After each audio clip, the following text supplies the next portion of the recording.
Hello, my name is Lakeisha Ali, and today I will be performing a head-to-toe assessment, which is a physical assessment. The first part is to provide, with the physical assessment, what materials will be needed. Of course, you would need a stethoscope, you would need an examination light, a pen light, you would need the items to obtain vital signs like the blood pressure cuff, a thermometer, an oxygen sensor. You will also need, in an actual clinic, you would possibly have a tuning fork. You would also have a hammer to check the deep tendon reflexes. Of course, you will have gloves, a tongue blade. To assess the ears, you would need an otoscope, and to assess the eyes, you would need an ophthalmoscope. So those are some of the items. Today we will also use like a cotton ball or cotton tip. We will also have an item here to test for smell, and we will also use, we don't have a tongue blade, but we have something that we will use in that place. Part two was we will start with the actual physical assessment. Hello, my name is Lakeisha, and I will be your nurse today. Can you give me your name, your date of birth, and the year? Carla Ali, 09/27/2000 and 2023. Okay, who is the president? Joe Biden. Okay. What month is this? August. Okay, very good. Can you tell me your reason for being here today? I'm here today for a physical exam. Okay, physical exam. All right. Can you tell me, are you allergic to any medicines? No. Okay, and are you in any pain? No, ma'am.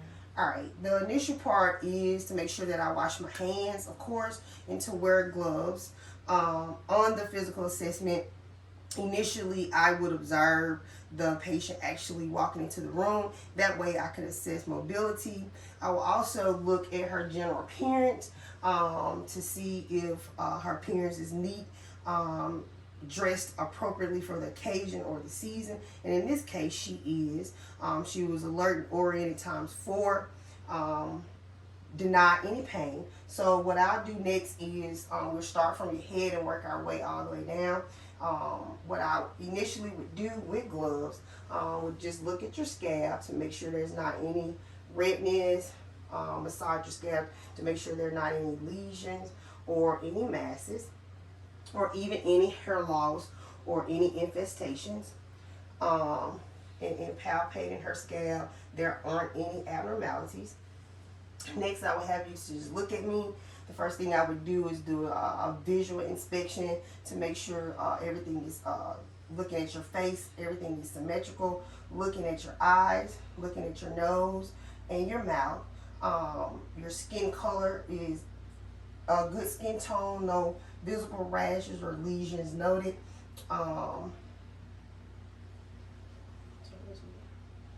I noticed that your ears are symmetrical on both sides as well as your eyes, and your nose is in midline. So the next part where we will start is we will go ahead and start with the actual vision test or your visual aspect. We see that she does wear glasses. If we were in a clinic, we would do a Snelling's chart to assess her vision. So what I want you to do is to cover up your right eye, and I will cover up the opposite eye facing her. And what we'll do is check cranial nerve 2, which is the optic nerves, and with that we can test for confrontation as well as visual field. So what I want you to do, when you can see, look directly at me, when you can see the number of fingers that I'm holding up, just let me know, okay? Look straight at me, don't look at my fingers. Yes. 2. 2. 3. Okay, and change to the opposite eye. 2. 3. 4. Okay, very good. The next thing that I can test for accommodation, I can use this actual here, what we're going to use as a pen light. Now what I want you to do is look directly at me, and I want you to focus on this. Do not move your head or anything, okay? At the same time, looking at the patient, I can see if there's any involuntary jerking or movement in her eyes or facial. with your eyes. We want you to look at this and follow it. Very good. Okay, now I want to check your visual field.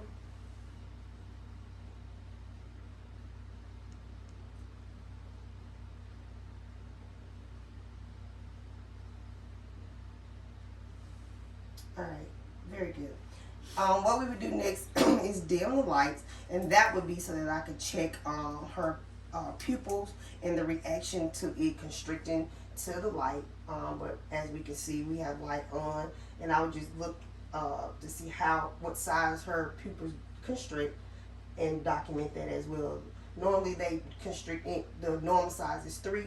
Anytime the light should go to it, it should become smaller down to possibly like a 1. So we know that she wears glasses. We, of course, like I said before, do the Snelling's chart. Can you remove your glasses for me? What I want to do now visually is just to assess her eyes, look at her eyebrows, look at her eyelids. As we can see, there's no drainage, no redness, no swelling. What I want to do now is just pull your eyelids down. I want you to look straight up. Looking at her conjunctiva, it is pink. Her sclera is white. And no abnormalities noted there. You can put your eyeglasses back on.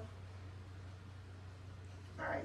What we would do next is we'll move on down to the nasal, our nose. What I want you to do just to test the patency of each nostril, I want you to close one of them up and take a deep breath. Alright. Bring that out. And do the opposite side.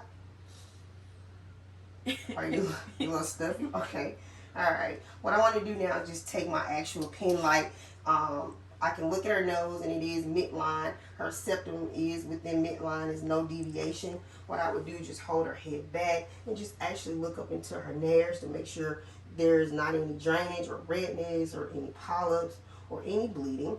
And there's not. I do note that on her left side, she is a little stuffy compared to the other side.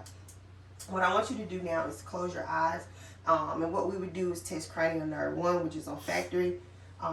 I'm going to place something under your nose, and I want you to tell me what you smell. Okay? Okay. One thing that, since we're still on the facial area, I want you, since your eyes were closed, go ahead and close your eyes. And what we'll do is go ahead and test cranial nerve 7.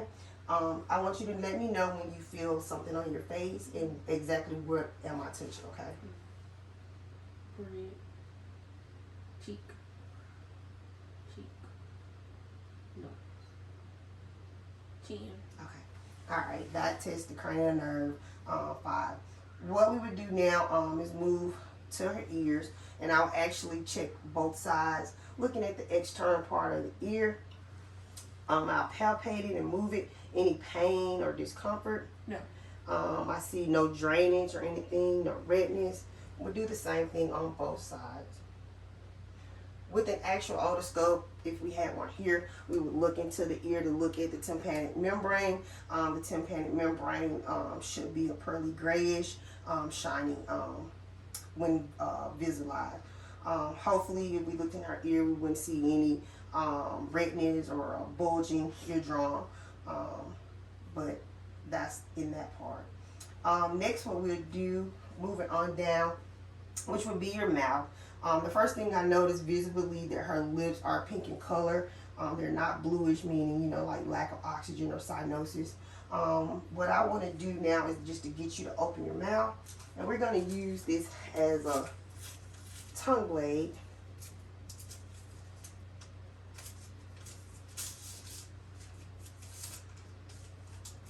Alright, I want you to open your mouth for me. Upon the inspection of the mouth, can you lick your tongue out? She can lick her tongue out, so we can go ahead and test. Can you wiggle your tongue for me? We can rule out cranial nerve 12 is no abnormalities. Looking into her mouth, I know that her buccal mucosa is pink in color. Lick your tongue out for me. Say ah. I do see that her uvula is midline. When she said I did rise, say ah again. One more time. Alright. I am able to see her tonsils. They're not swollen or inflamed or no pulse pockets on it. Looking at her teeth, can you show me the teeth? All right, open mouth. We can say that there are no dental abnormalities there. She does have some cavities that have been fixed. Any swallowing problems? No, ma'am. Any taste issues? No, ma'am. All right. With her oral part, there's no abnormalities. Her tongue was pink in color and moist. The lining of her mouth was also pink in color and moist. What we'll do now, we can go ahead and check the actual lymph nodes, and we will start in the temporal area and move behind the ear. We have the mastoid process here that I will palpate. Any pain there? And I would just palpate down the cervical for lymph nodes, any swollen ones. And there aren't any. Looking at her neck, just standing off, the main thing that I wanted to make sure is that her trachea is midline. And it is. Can you swallow for me? All right, can you turn just a little bit to the side? Okay. Okay. Now hold your head straight up. All right. All right. On one side, can you swallow? Okay. And on the other side. All right. Very good. You can turn back around. All right. Since we're still on the upper body with her ears, we could go ahead and do the whisper test just to test her hearing. If she was having any difficulty with her hearing in the actual clinic, we could also do the Weber's test with the tuning fork. So what I want to do is close this ear on this side, and I want you to, I'm going to say 3 things, and I want you to hear me and then tell me what you heard, okay? Apple, orange, and grapes. Okay. And we'll do the same thing on the other side. Apple, orange. All right, very good. All right, so just some things. We'll just go ahead and keep going with the midline of the neck. We've checked the trachea. It is midline. What I want you to do is turn your head to the right for me. And what I'm doing is just looking at the jugular vein to make sure that they are not distended, and they are not. So what I'll do now, I can palpate the carotid. And you palpate them one at a time.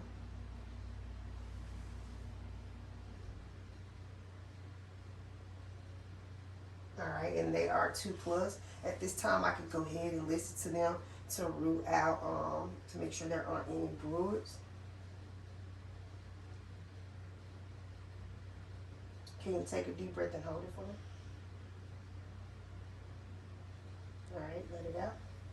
And do the same thing on this side. Hold it. All right, let it out. All right. So now we go on down to our thoracic area, our lung area, and just looking at her symmetrical wise, making sure that everything is even on both sides, muscle wise, and shoulder wise. So what I want to do now is listen to her actual lung sounds. Well, first I can go ahead and palpate to see if we have any tenderness. Any tenderness? Okay. I can go ahead and listen for your lung sounds.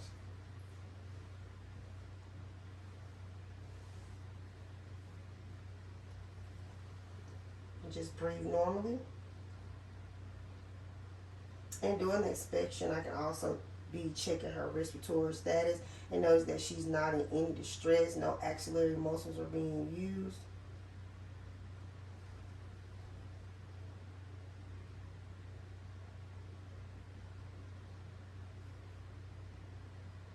When listening to the lung, the right lung have 3 lobes, and the left lung has 2 lobes.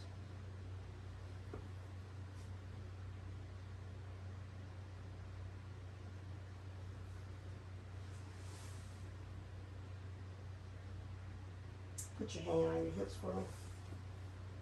Take a deep breath. Let it out.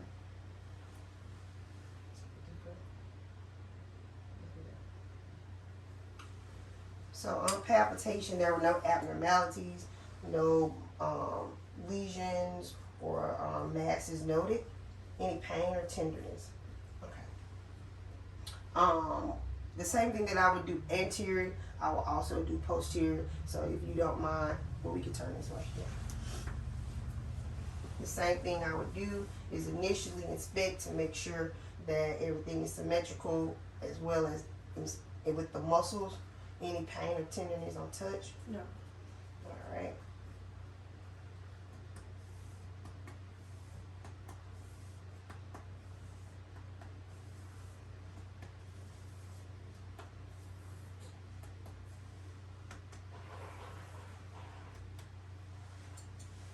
And now we will listen to the lung sound, starting with the apex of the lungs. Take a deep breath for me. Let it out. And we would do this all the way along the lungs field.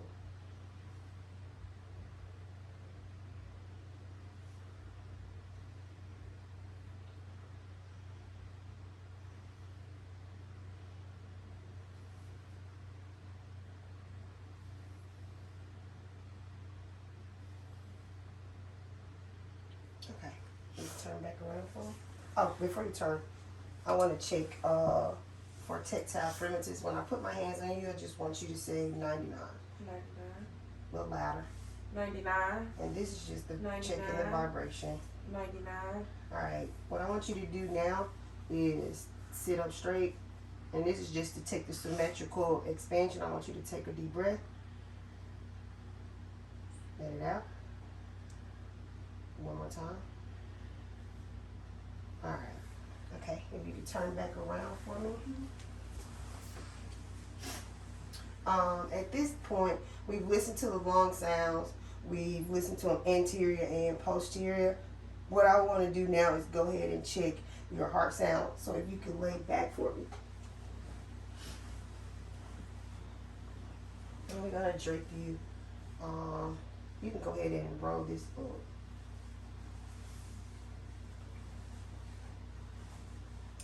We should have did this beforehand. Alright. And at all times you want to, make sure the patient is comfortable, and you want to cover them in modesty, so make sure that everything is covered. So what I want to do now, and which another thing that we didn't do on the actual lungs, I've listened to them, and the same thing, we palpated, but I can also percuss across the interior portion of the chest as well. Alright, and now we will listen to her lung sounds, her heart sounds. And we will start here with the aortic. And you have the S1, S2 is louder. The pulmonic, the Erb's point, the tricuspid, and the mitral valve, which is your apical pulse. Now what I would do is turn to my bell and listen to the heart sounds again to check for any murmurs.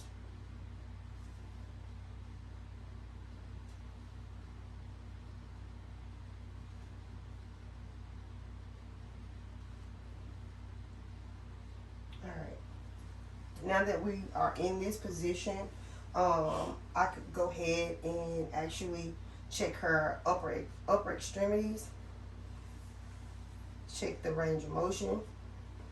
Squeeze my hand. Same thing with the opposite side.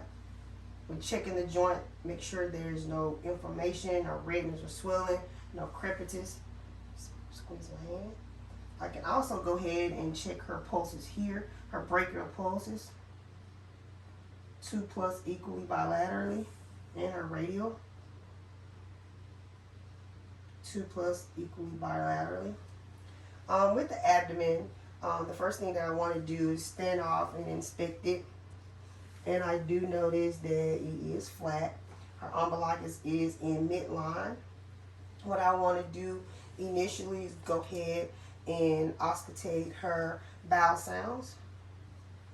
When was the last time you had a bowel movement? 2 days ago. All right. We'll start at the right lower quadrant.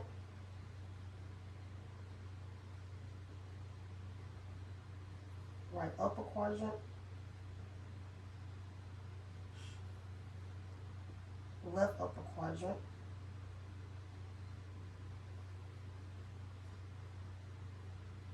Left lower quadrant. And her vowel sounds are present in all 4 quads. Now that we're here, I can go ahead and listen to her arteries here. So we can go ahead and listen to the aortic. I can go ahead and listen to her left renal, her right renal artery, her left iliac, and her right iliac. In this position, I can go ahead and do a soft palpate about 2 centimeters. And when doing this, palpating to see if there are any masses, any pain or tenderness. No, ma'am. And then we can do a deep palpation. Any pain or discomfort? No, ma'am. All right. That concludes with the abdomen. We can also check the femoral pulses, which due to privacy, they could be checked in the groin area. So now we can move that. Because she's in this position, we can go ahead and do the lower extremities examination. First thing is on inspection, I do see even skin tone. I see evenly distributed hair to both legs.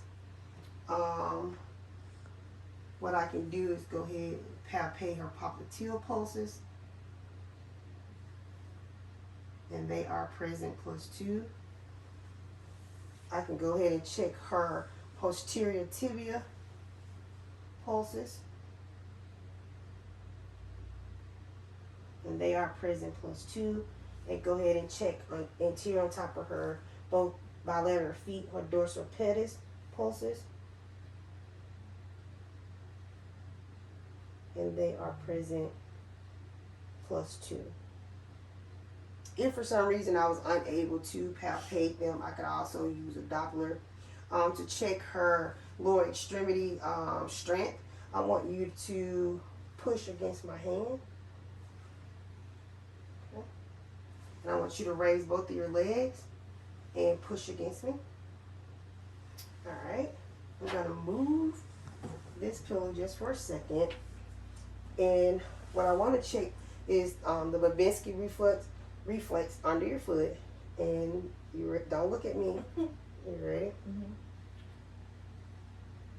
Okay. All right. Very good. Also, I can look at her nail bed for capillary refill, and they are less than 2 seconds. All right, and let me see your hand as well, just to check the circulation there. Capillary refills are less than 2 seconds. Okay, if you can sit up for me. All right, stand briefly. All right, what we want to do now is check our range of motion. The first thing that I will check since she is standing is cranial nerve 11. I want you to stroke your shoulders and push against me. All right, very good. The next thing that I would want to do, I know with her glossopharyngeal, which is cranial nerve 10, is intact because she's been able to talk with me and swallow. All right, with range of motion, just some simple things I want you to do. I want you to twist side to side, bend backward, bend forward.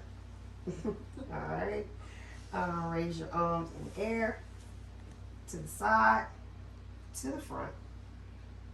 All right, with your lower extremities, well, do the twist from side to side like that. Yeah. With your lower extremity, I want you to pick your leg up, let it down, abduct to the side, do both sides. And with your lower extremity, do it in a circular motion. All right. Can you stand on one leg? All right. And the other leg. All right. You can sit back down. All right. With this assessment, we could literally say that it is complete at this time. We have a 23-year-old black female. With her assessment, no abnormalities were noted on her with her head assessment. Her vision is 20/20 with corrective lenses. No abnormalities with her eyes with any swelling or pain or drainage. With her hearing, she does have adequate hearing, no use of a assistive device. With her oral, her tongue and was pink in color, no dryness. She did have dental caries noted. Do you see a dentist on a regular basis? Yes. How often? Every 6 months. All right, very good. Her carotid pulses were palpable, 2+ bilaterally, no distension of her jugular vein.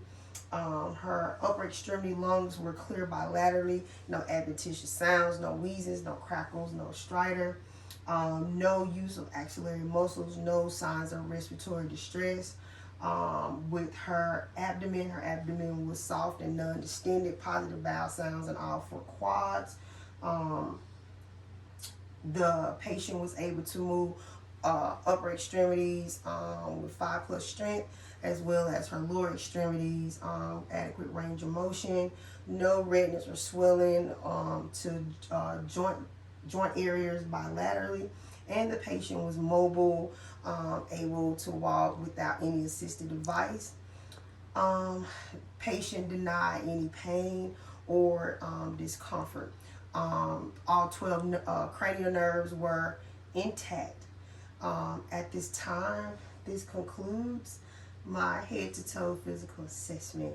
Are there any questions? No, ma'am. All right, thank you.